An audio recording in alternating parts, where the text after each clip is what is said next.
Amitabh Metalove here from B1 Yoga in Port Colborne.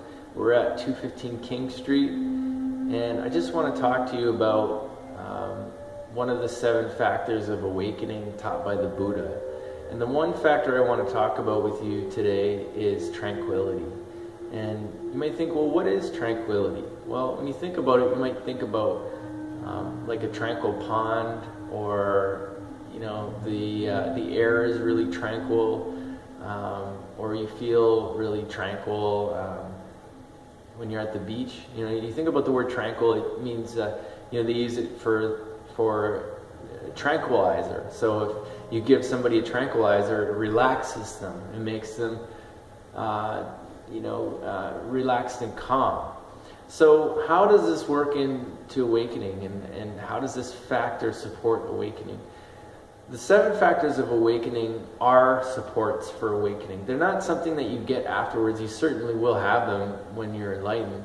But the Buddha taught that these are supports for awakening. So tranquility, relaxation.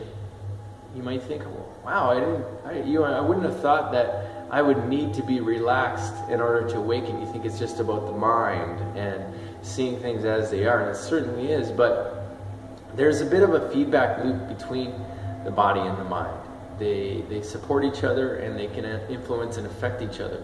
So the Buddha taught dependent origination, and this is the most important thing to understand and see on a very deep experiential level.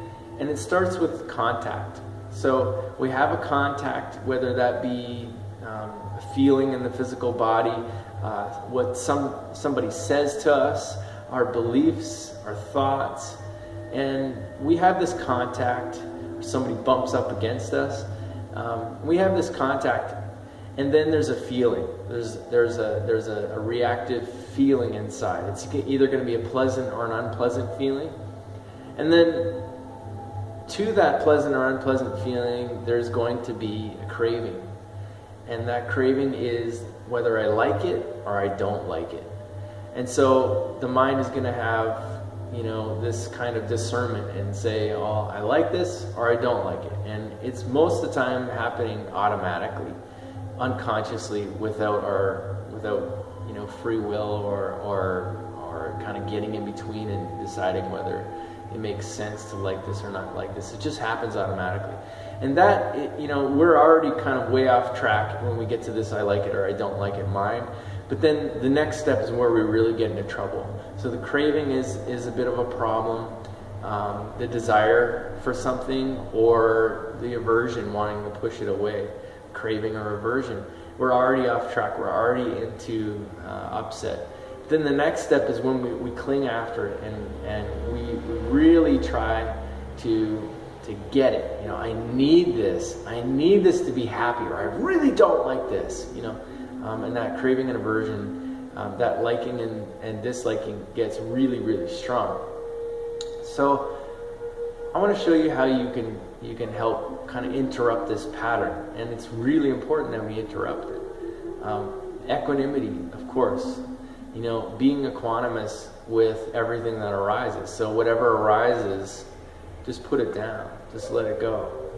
But tranquility factors into this as well. So you might think, well, what does relaxation have anything to do with this whole process that creates suffering? Well, if we're not relaxed, what happens is we have tensions in the body. So we have the contact, the feeling, the pleasant or unpleasant feeling, and then the like it or I don't like it. And when we get to that stage, and then we get to craving and clinging, pushing away and pulling, wanting more of something, then the body creates tension. It'll be in the head, in the shoulders, anywhere in the body. And then that can fuel more thinking.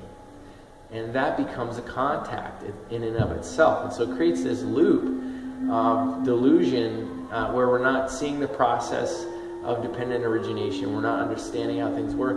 And the Buddha taught that, pleasure is an important factor of the path. Not unwholesome pleasure, wholesome pleasure. He taught the 4 jhanas. So when he realized that, there is something called blameless pleasure. So when the mind lets go, pleasure arises, and that pleasure can be pursued. So if we want to have happiness in our life, we need to have some pleasure, because if everything's just letting go, then you become a zombie. Well, what's the point of awakening? We are pleasure-seeking beings, and that's why we get caught into all this mess of materialism. But if we can let go and allow the pleasant, blameless pleasure of jhana to arise, of the peace is a type of pleasure, and we can rest in that peace, rest in that tranquility, then we'll have a true refuge in our life, and we can have true peace in our life. So yoga, qigong, all these practices can really help. That's why we teach